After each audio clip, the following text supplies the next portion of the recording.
I'm just grooving to the theme song. Y'all, I prepared a whole special week for you guys. Does it inform? Does it inspire? Does it invigorate? And that's all the guests that we're going to talk to this week. And she had just left Nashville. She was in town. She played backstage Nashville and some other shows and hung out with the Time Jumpers and all sorts of cool stuff. But she's joining us from her kitchen in Halifax, Nova Scotia. Hi, Lisa Richard, my friend, my sister. How are you? I am doing awesome. Right back in my kitchen. Thank you so much for bringing me back to Nashville. Oh my goodness. Oh, and that would be my cat. See, that's what we love about these kind of things because we get to visit with you, your cat. Oh my God.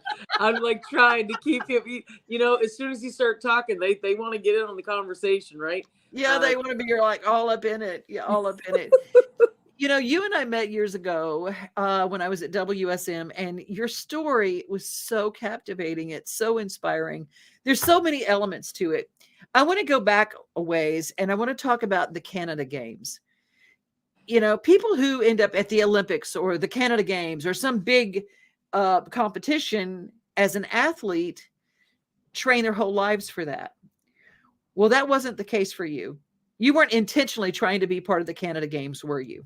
I had no idea that's where all of my biking was going to lead me. I just had to get to where I needed to go, and I didn't have a drive, or we just lived so far from everything, sporting events or any kind of extracurricular stuff as a kid. We lived quite far to town, so I either got on my bike or I didn't get to go.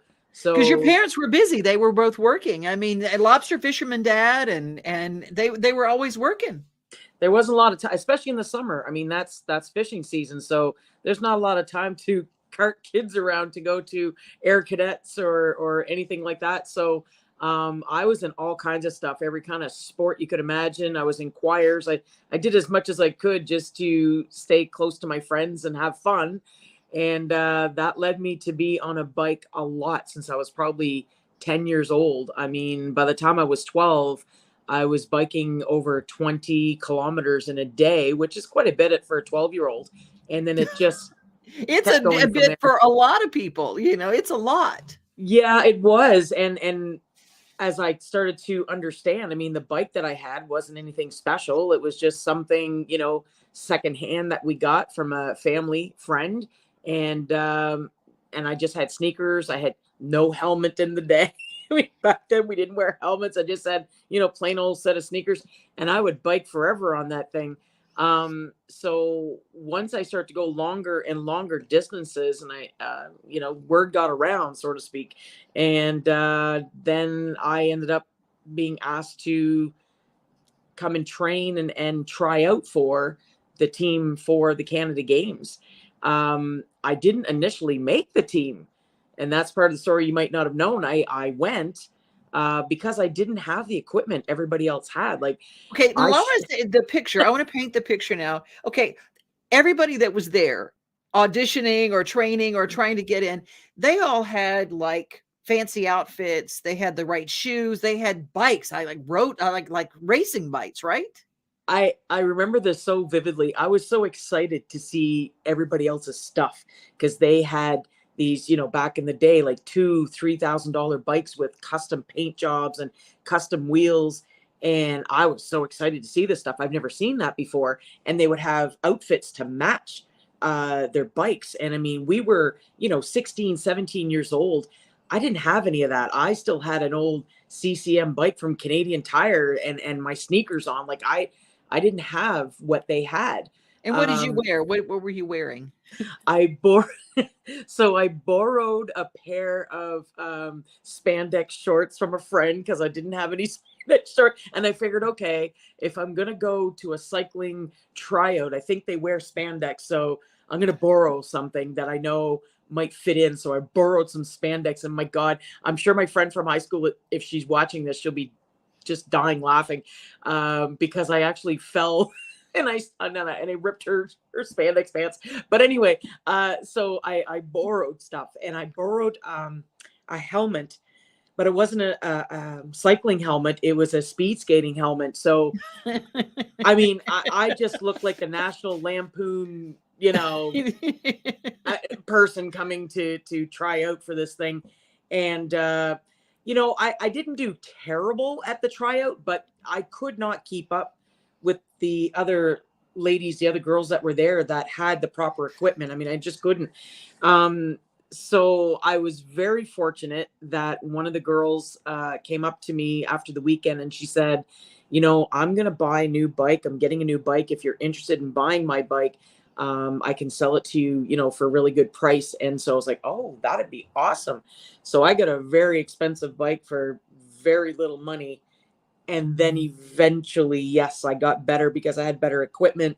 My brother bought me a pair of cycling shoes, and I ended up getting a helmet somehow.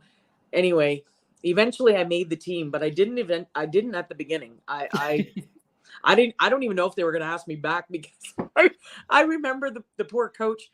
I don't think when they called to ask me to come and try out, I think they just assumed that I had all that stuff. They didn't really ask me. What they were asking me was, how far do you bike? And I would tell them at the time I was biking 50 kilometers and it was a lot. So they just assumed I must have had the right equipment to do that, but I didn't.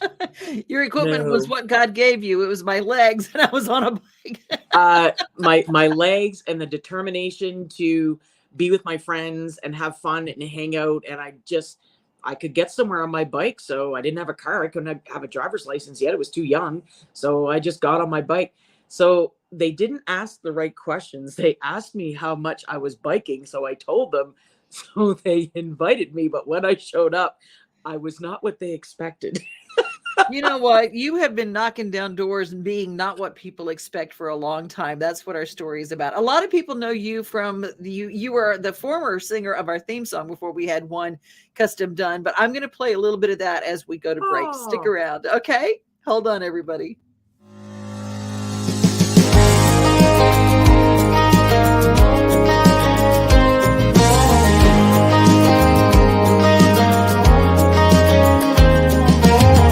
Nothing like the sunrise with your coffee in the morning, or taking a good book off the shelf.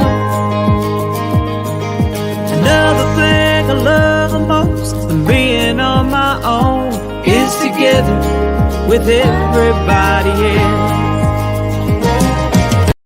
Hi, I'm Brenda Fielder. At Mid-South Exteriors, our custom sunrooms bring the sunshine in without all the heat and the bugs. And they keep you warm all winter while you enjoy the outdoors all year round. They add real value because we build them like your house to match your house. Or let us save you energy by replacing your windows and old siding. And because we have no retail overhead, we come to you and sell direct to you for less. Call us at 833-8003 or visit us at MidSouthExteriors.com.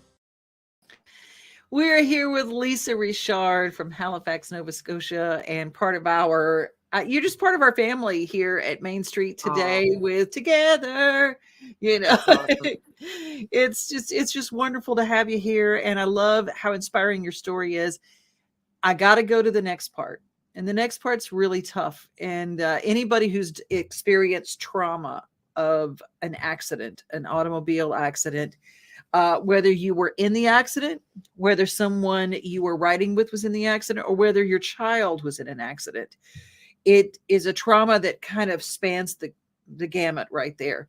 Describe that night with going back to college or coming home from college. What were you doing? Well, that summer, I did actually make the Canada Games. So I was competing, and that was fantastic. And after that, I went to university for my first year of sports science, and I didn't make it the first semester because in November, so a few months into it, we were going home to visit my folks, and we didn't make it home that night. Obviously, it's a good story because I'm here, and that's why I cut it off right there for people because people get a little nervous when I start saying how bad it was, but obviously it's a good ending story. But we had a pretty rough night that night trying to get home because in northern New Brunswick there's all kinds of animals on the road. especially at night. And one of the biggest ones is a moose.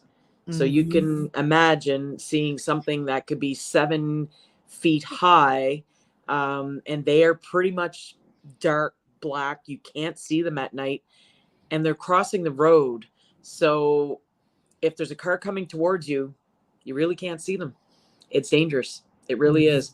So we ran into one with a small little vehicle, an Eagle Vista, Dodge Eagle Vista. If anybody is an automobile buff, they'll know what that is. And it just so happened with the 4 of us in the vehicle, I was the only one that actually got hurt, because the way that the moose landed on the roof on the passenger side, it crushed the car in around me only. Everybody else got out of the car. They were actually able to get out, but I didn't. And my friends thought that I'd already passed on, so they had left me there to get help. The story, Yeah.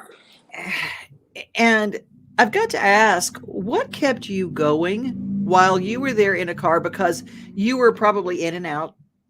I don't remember anything, to be quite honest. The one thing I remember before we hit the moose was that there was a cassette tape. So I'm dating myself a little bit.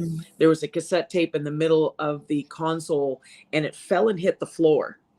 And I had to bend forward on towards the floor to pick it up. So I was completely bent in two when we hit the moose. So had I been sitting straight up, we wouldn't be having this conversation. I can pretty much guarantee you that, because we had pictures of the vehicle, and it was completely, the roof was completely caved in. So I wouldn't be sitting here talking today had that tape not hit the floor seconds before we hit the moose. So I don't remember anything after that. I remember waking up in the second hospital that they took me to. They took me to one hospital first, and then they had to take me to a second hospital because the first one couldn't take care of things enough. I needed more help than they could provide. So they took me to a second hospital, and I woke up within a day or two after that. So I have no recollection of what happened that night after bending forward to pick up that tape.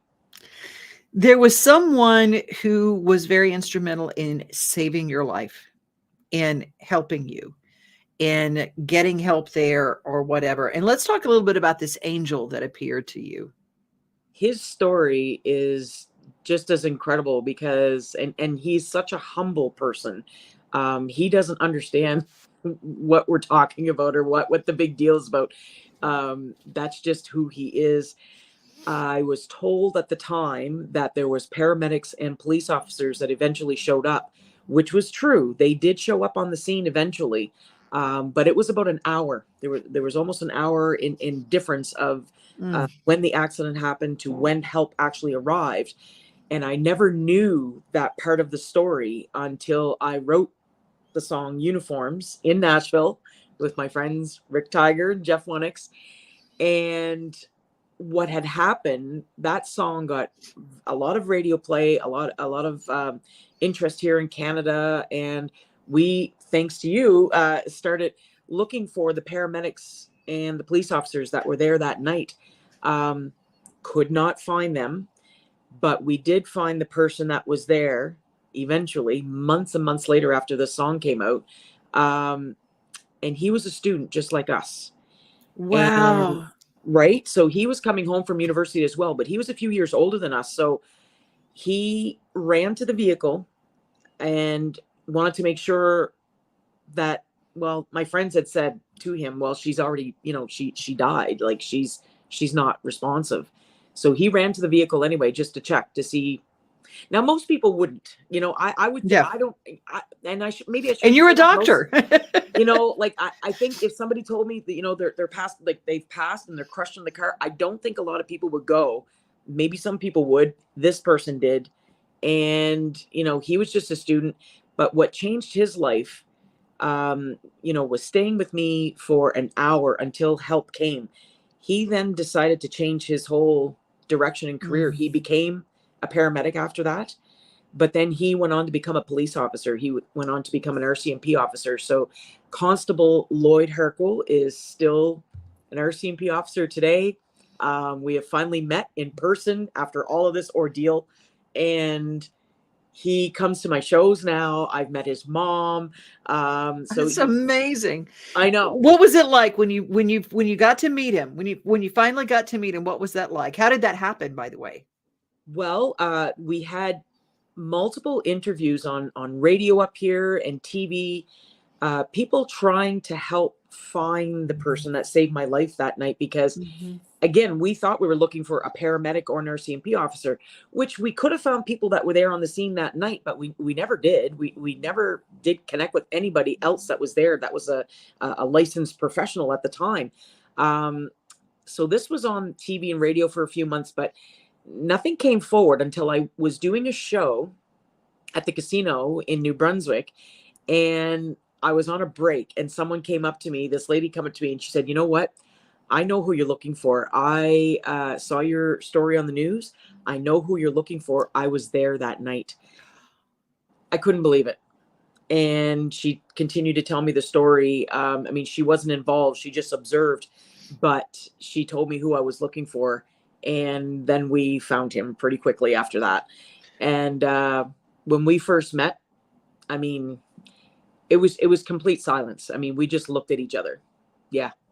That was the end of meeting for about 3 hours. I mean, we actually sat in a coffee shop and talked, and we cried, but it was probably 10 or 15 minutes before we even said more than a couple of words to each other, because he was still shocked. I mean, that I survived, and he started to explain to me how bad it was that night, because, you know, nobody wants to scare a kid at the time if they're just coming out of being in a coma, or like, you're not going to scare somebody and tell somebody how bad it was. And I had no idea how bad it was. I knew I wasn't in very good shape. I was all hooked up to things, but I figured I'm young, I'm going to heal. And I didn't get too worried, and people didn't want to upset me. But here it is years later, and he was telling me, being a paramedic and then being an RCMP officer in New Brunswick, he has seen many people hit and run into animals on the road, deer, moose, and many people don't make it or have very severe injuries. And he was sure that I was not going to pull through that night, because I was in such bad shape and had lost a lot of blood. He figured he would have got a call that I didn't even make it to the hospital. He said it was so bad. And that was coming from somebody that eventually became a licensed professional that had a lot of experience with that later. So his words to me were, "You're obviously here for a reason, because I've never seen anybody in the shape you were in actually survive." But you are here for a reason. It's a thing that you go, okay, what else you got, life? I'm ready to take it on. We're going to find out more of this story when we come back. We're going to hear from the Nashville Zoo, and we're going to talk to the folks at the Nashville Sounds, and we'll be right back with Lisa Richard.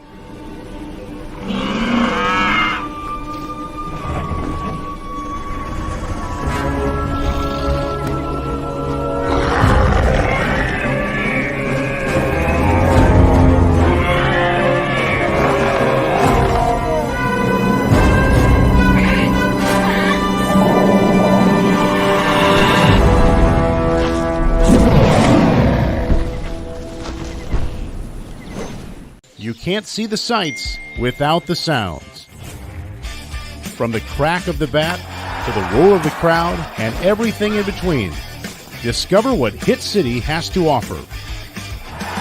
Spend your nights cheering on the Nashville Sounds at First Horizon Park with giveaways, fireworks shows, theme weekends, and more. Single game tickets are on sale now. Visit NashvilleSounds.com to claim your seat today.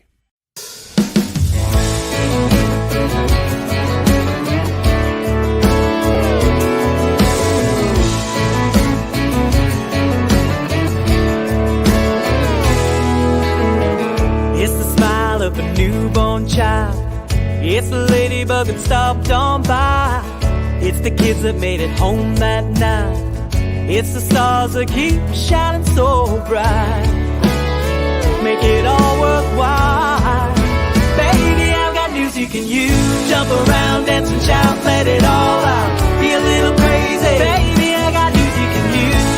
And she does have news we can use. Lisa Richard is with us, and that's the last single that you had out. And I just love that song. Makes me feel. Your music always makes me feel good. Oh, It that's makes me feel good. That's just the whole thing, right? If it makes you feel good, that helps me too. I love that. Thank the new you. album is called Promises Kept, and it is fantastic. But the reason that you're a singer, it really is about promises kept. You know, there are a lot of people who give up on their dream of music because someone says, okay, you're not 20, you're not 16. Now it's like you're not 16, you know, you're not a size 0, you are a female, you are there's all these little boxes that you got to check to be a female artist in this world, or any kind of country artist. You didn't take any of that seriously. You said nope. Um, I just wanted to do this because I really wanted to have something recorded that was written by me with other people and created by me. I've always wanted to do that. I've been making up stuff and writing stuff since I was a kid. And, I just got to the point where I was like, when am I going to do it? Life's too short. I've done a lot of things with my chiropractic career and sports and different things. But music was always there. It was just not something I believed or understood how you could have a career doing that. Coming from such a small area in a small town, where do you even get started? Well, for me, it was about putting your words down and, finding your tribe to put your music together, get it down. That was the start for me. And I got the bug real quick. Once I started getting into the process of it, Yeah. there's no turning back now.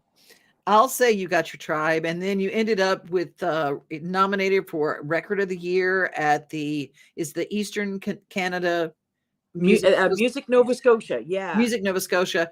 And then we started looking at this, the Independent Singer-Songwriter Awards, International Entertainer, Female Vocalist, Female Rising Star, Female Album of the Year, Female Single of the Year. I mean, on and on and on. All of these awards that you're nominated for, and you're starting to pop up a lot of times at the Josies, nominated for Josies. And how does that feel to say, this is my dream? And because you don't have this huge team working with you. No, it's been a small team of me for a long time, and a few people coming on board for sure over the years. But to see nominations and actually people buying the stuff that I'm doing, it's a bit surreal. I never thought that was possible. To have music on the radio or to have my videos featured on the news. I never would have thought that was possible, and I'm doing it, and I'm loving every minute of it. I'm doing it because I love it and I enjoy it, and I think people are feeling that when they come and see me at a live show. I truly love. We get that response a lot. We can really tell you're having fun and enjoying being on the stage, and I really am. To an audience, it's authentically you. It's contagious to an audience, and a lot of your singing in public started from you literally singing the national anthem. Weren't you Yep. did you have to sing the American national anthem? That would have been probably just as hard for me to do because that's not what I grew up with. But this was the national anthem in a bilingual version, which I think people would assume I could do that with my last name, Richard. But it was quite difficult to go from singing English into a French dialect and to enunciate in French without a teleprompter. So it was a challenge at the Metro Center here in Halifax. So I did it. People really seemed to enjoy it. And I was glad I got to do it because it was actually in front of government officials and people getting their citizenship here in Canada. So it was a big thing on TV and they asked me to do this and I did. But it was not an easy thing to do. But I'm working on the American national anthem too.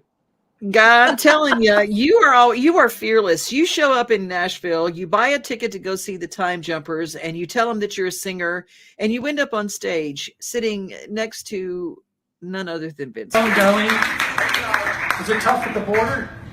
You know what? They let me right in this time. Cool. They did. The wall built up there yet. I know. The wall is being built. Absolutely. I wouldn't get a ticket if you tried to get it that week or that day. You just weren't getting one. So I bought that ticket months in advance.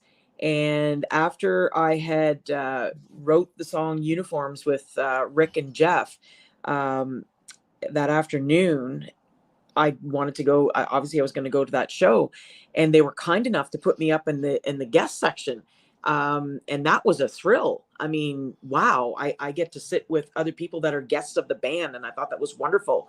And I was sitting with a group of people. I was there by myself, and I was sitting with a group of people, and they were asking me what I was doing there, and I was explaining I was a singer-songwriter, and then all of a sudden at the break, I had someone come and get me to go down and meet with the Time Jumpers, and everybody at the table kind of went, "Oh, wait a minute, she is a singer-songwriter.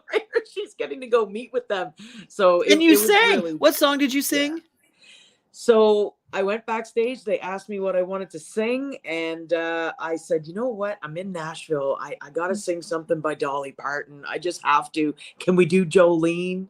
And yeah, they gave in. They did play that one for me, but they teased me a little bit. They said, "Oh no, we don't know that song." Actually, it was a joke on my part because yeah, they probably saw I was 10 Shades of White and just a little bit on the nervous side, can we say?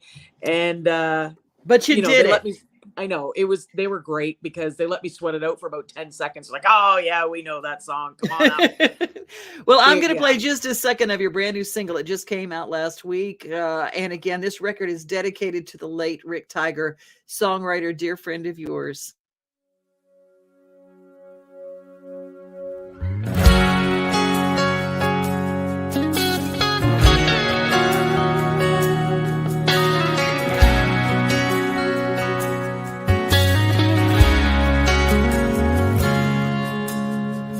There's different kind of walls, some high, some low. Then there's those you build yourself. You can hide behind them or be brave enough to climb them. How will you know if it's heaven or if it's hell? Okay, that's our little sneak peek. You got to go to lisarichardmusic.com, and she's got everything there that you could possibly want. You got it all going on, don't you? Thank you so much. That's that's one of my favorites for sure. And like you said, again, written with Rick and Tiger and Jeff Wunix. And I wish I would have left that song get out a little sooner, but everything happens when it's supposed to, right? It's absolutely holding on to that one. That one it's important. It's a perfect song for right now. Now is when we need it. All of your songs are inspirational, and you are an inspiration. Lisa Richard, thank you for being with us today. Oh my gosh. Thank you so much for having me. Anytime. Mwah. Part of our very special week, and I got just stay with us all week, because I promise you these are very inspiring. Does it inform? Does it inspire? Does it invigorate? You do all three. Thank you, Lisa Richard. Thank you. We always tell everybody, be safe, be kind, and remember, most of all, you are loved. We are home.